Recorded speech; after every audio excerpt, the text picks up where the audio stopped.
Hello everybody, Scotch here, and welcome back to Professor Layton Month.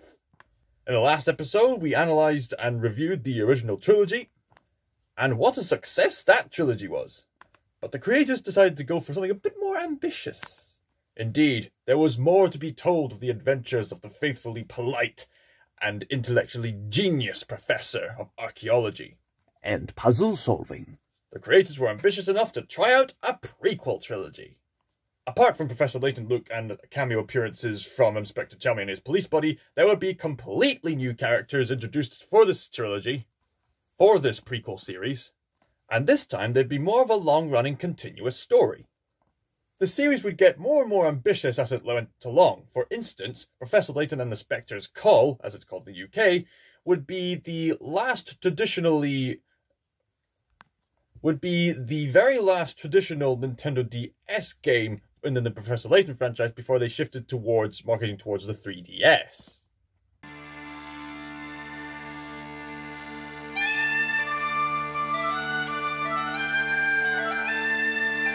And the prequel series was a massive hit with the fans and critics alike, even if the fans were still understandably biased for Professor Layton and the Lost Future. But here's the real puzzle. Does this prequel trilogy hold up as much as the original trilogy? Well, let's take a look in and find out.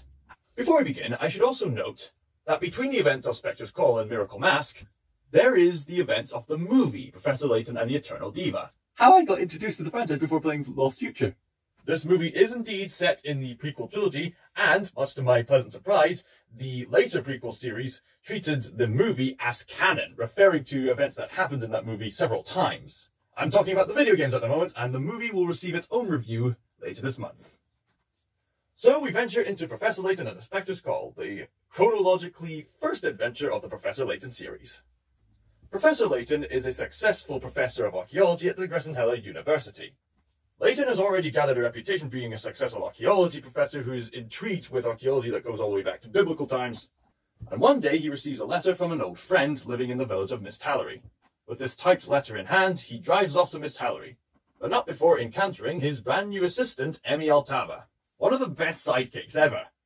She's an investigator in her mid-20s who is quite adept at puzzle solving, and even more so when she travels with Layton.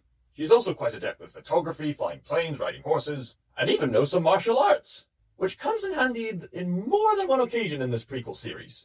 The professor is reasonably questionable about her appearance at first, but he eventually humbly agrees, and they go along together to the village of Miss Tallery and meet with his dear friend Mr. Triton, who is rather troubled because every night when it gets particularly foggier than usual, a large fearsome monster known as a spectre keeps appearing to destroy all sorts of houses, causing chaos wherever it goes. And the spectre usually makes an appearance when the sound of a tune from a flute can be heard. Oddly enough, Mr. Triton does not recall typing up this letter, and these investigations lead Professor Layton and Emmy to encounter Luke Triton for the first time. Yes, this is the game where Professor Layton meets Luke for the first time, and Luke for some reason has the ability to predict the future, maybe? Later on they encounter this fearsome monster, and Emmy, Professor Layton and Luke team up to be brave and try to solve the mystery behind this monstrosity. Along the way they encounter some other colourful characters, like a few friends such as a personal friend of Luke Triton's before she went away and plays an integral part, as well as a few other characters who'd make more appearances as the prequel series went on, such as the hilarious Superman of an inspector named Inspector Grusky. Okay, I need to talk about this inspector for a few moments. We are introduced to this character when Emmy's doing her own investigation in London. He bursts through a window, beating up a bad guy. Every time he leaves the scene, he yells, "For the yard!" and then runs off screen with thunderous quaking. He runs everywhere he goes, and he's able to keep up with Emmy on her motorbike. In the movie, he's able to outswim and beat up sharks and last an entire day or two out in the ocean. He is able to do his job. He's so over the top, it's brilliant. And speaking of brilliant, we are also introduced to the dastardly villain who would rival all the other villains in the original trilogy combined. Jean Desclée. A humble scientist and ridiculously theatrical. He's like the proper Moriarty to Layton's Sherlock. He also has an He has an intellect that could rival Layton's, probably, and has a passion for archaeology. Yet when he's doing archaeology, it always seems to put other lives at risk. And it's all about him making the discoveries. And his identity is left a secret. Until the last of the prequel series. And whenever there's a Descalay, there's always gonna be a theatrics. He's dressed up like some musketeer Georgian Phantom of the Opera or something. And his theme song, I love his theme song. I think it's one of the best villain themes if you ask me. So back on track with Spectre's Call. It usually follows the same beats as Curious Village, but I'd argue it's a mass improvement over Curious Village. And this is kind of strange for me to say because most of the fans say, Oh, Spectre Call is one of the weaker of games in the franchise. and I don't really see why. I think this is much more engaging than Curious Village. I mean, gameplay-wise, they all pretty much differ. They all usually have the same kind of puzzle, but the puzzles are still quite challenging and intellectual. You gotta note that the other reason people play these games is for the intriguing plots. And in my opinion, Spectre's Call has a much more engaging and emotionally motivated plot than the Curious Village. Again, Curious Village was the first game, so I'm giving it mercy. And Spectre's Call doesn't really get convoluted, thankfully. It has various other plot lines that go into it. But the central mystery pretty much remains the same, uncovering who the Spectre. This village of Mist Hallery is quite intriguing to explore. There were some pretty good plot twists, and one of the, the monster reveal, I guess, really caught me by surprise. And there's this fat police inspector who's quite ominous. He doesn't play much of a part in the rest of the series, but something about him just rubs me the wrong way. There's other intriguing things like this guy in a plague mask who keeps appearing here and there, the mist getting foggier when the rivers are down, although the plot reveal of that is kind of predictable. Ominous red eyes. And a rumoured legend of a garden of healing. I don't think I'll say anything more about this game, but the ending, I must admit, this made me cry the most. Like, the moment this sad part happened, I was bawling my eyes out. Oh yes, there's also a Scottish butler who works for Descalay. Just thought it was kind of cool. And now we transition to the 3DS. With Professor Layton and the Miracle Mask, and Professor Layton and the Azran Legacy, as well as a few other spin-off games that we'll get into later. When I first saw and heard about the Professor Layton games, how they were going to be handled on the 3DS, I was skeptical. After all, the usual format and presentation of the Professor Layton franchise thrives from the fact that it's traditionally animated. And whilst the 3DS can make things a bit more immersive, I was a bit fearful of that ever so dreadful uncanny valley. Fortunately, by the time I first played Professor Layton and the Miracle Mask, my expectations of skepticism into the uncanny valley were thrown out the window, as I was completely immersed. And overall, I wouldn't say it's necessarily an improvement from the original format, I'd say it's just different. The transition of 2D to 3D during gameplay sections might seem a bit jarring at first, but they managed to use cell shading techniques in order to keep the aesthetic consistent. And I'll probably give them props for having them have segues between different poses when characters are talking to other characters. And props to the animators for having actual segues between different poses when characters are talking to other characters, instead of just going erratically from one pose to another. But nothing wrong with that, it's just something that they worked on. The investigation and puzzle segments pretty much remain the same, with the added element of the 3D element. Which shouldn't be too big if you're not really that big of a fan of 3D, as you can simply just turn the 3D system off. And the way this new 3DS system control works is that you have two different control schemes. Instead of having to tap the shoe to tap in different arrows, instead, the map has now transitioned from the top screen to the bottom screen. The top screen is now showing off the environments in the 3D format, and you are now left with this magnifying glass option. You can go to various options. There are two options in the touchscreen area. You can either go to different areas on the map by tapping to different locations, or you can tap the magnifying glass thing, or you can tap the magnifying glass symbol in order to investigate a certain area that you're in. Whilst in this area, you can tap the screen and hold it to move the cursor around. If it turns orange, you can tap it, and it will activate some kind of puzzle or show a hint coin or whatnot. If it turns blue, you can zoom in on that area to investigate further areas. Sometimes the 3D is required to understand the depth of a certain bit, like solving certain puzzles. But overall, if you're paying attention, I'd say the 3D isn't mandatory for the experience if you're not a big fan of 3D. Personally, I turned on the 3D on, and I was even more amazed at how the 3D worked during the animated cutscenes. I mean, how do you make effective 3D for traditional animation? Well, people somehow managed to find a way, and I'm looking at these games, and then they seem to just pop out of the 3D screen. There's so much more depth put into it when you turn on the 3D, which you don't have to do. And I'm sitting there watching like, how? How do they do that? And I'm sitting there saying, so, I was skeptical at first, but it actually worked much better than I thought it would. But going back to Miracle Mask, the Professor Layton, Luke, and Emmy venture into the miraculous town of Monte d'Or, which is having this huge festival at the moment. And it's miraculous because somehow they managed to build this firm foundation in the middle of a desert. Funny, were there that many deserts in England? Or is this set in some other location? But then chaos arises when a stranger appears with the legendary Miracle Mask. Apparently, if one were to wear it, anything they wish for will come true.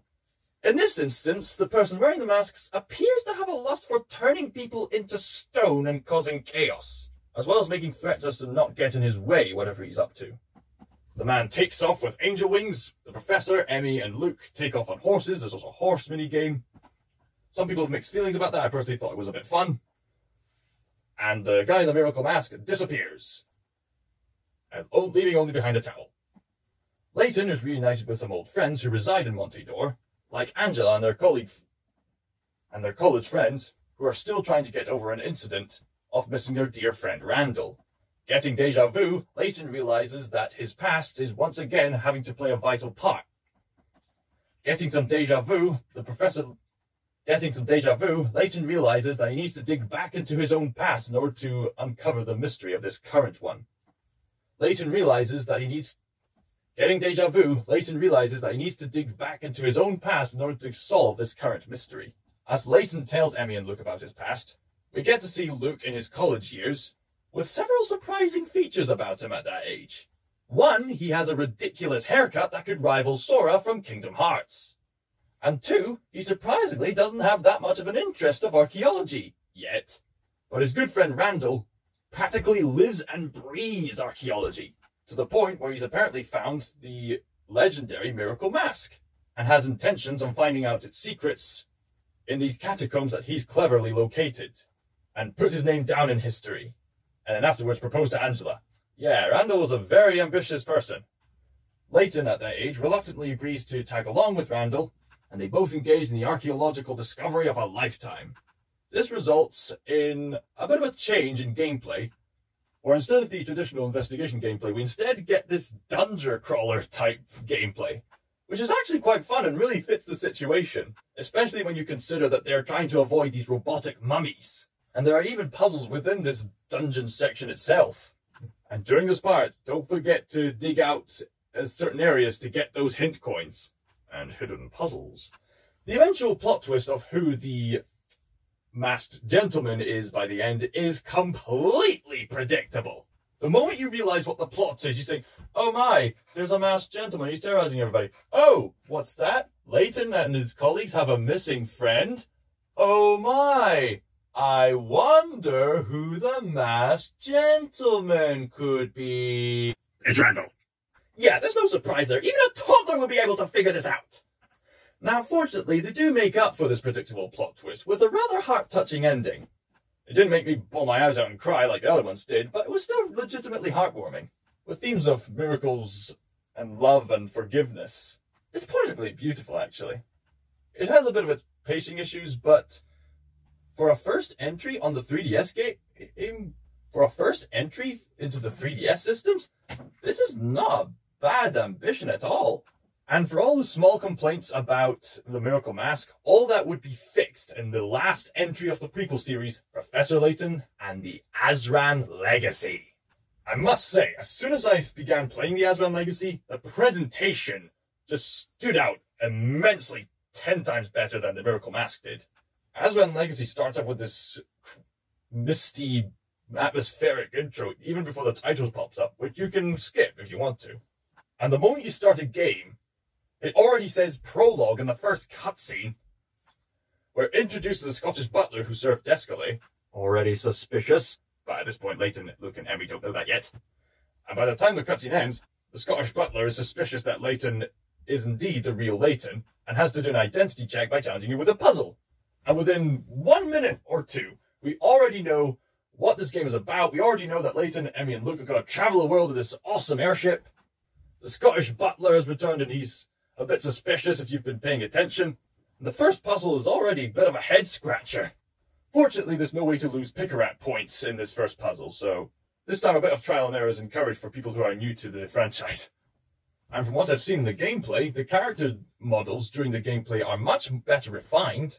The pacing is much more exciting, with this really intriguing mystery, combined with the fact that Layton, Luke, and Emmy and his companions are traveling around the world. But why are they traveling the world, you may ask?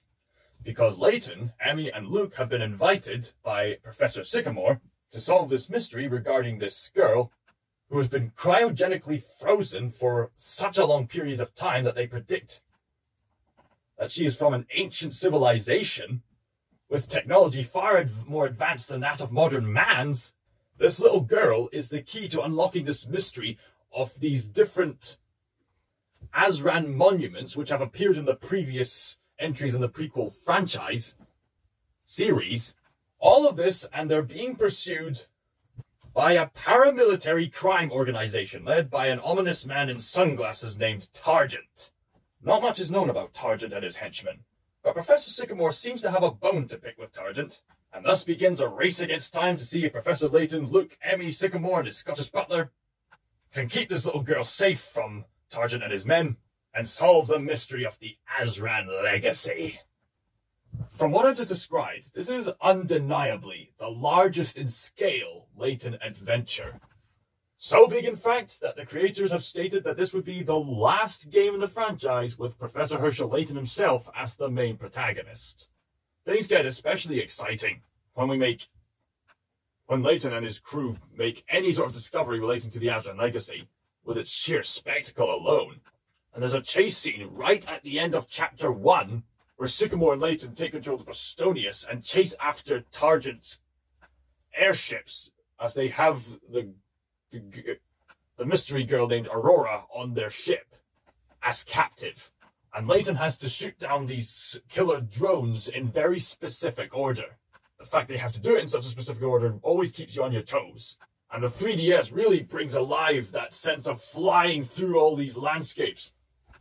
And traditionally in the Professor Layton games, there are usually up to about 10 or so sub-mysteries to solve for the big mystery. This was another intriguing part of the games, as it helps you keep on track with all the other plot lines that Layton has to solve. This time, apparently, this game is so big that the gamers had to resort to creating 12! And when I was playing through this game, as I was going around these villages, this was the first Professor Layton game where I felt like going through these environments really made me realize how alive they were. They have moving things that you can interact with. It's not just a static still image with characters standing there anymore. When you're in London, you'll see cars and buses passing by. Doves will be picking and you can tap them to make them fly away. There'll be one of those people on the street who pretends to be statues unless you give them a coin, and he's just snoozing away, and if you tap him, he'll go wide awake.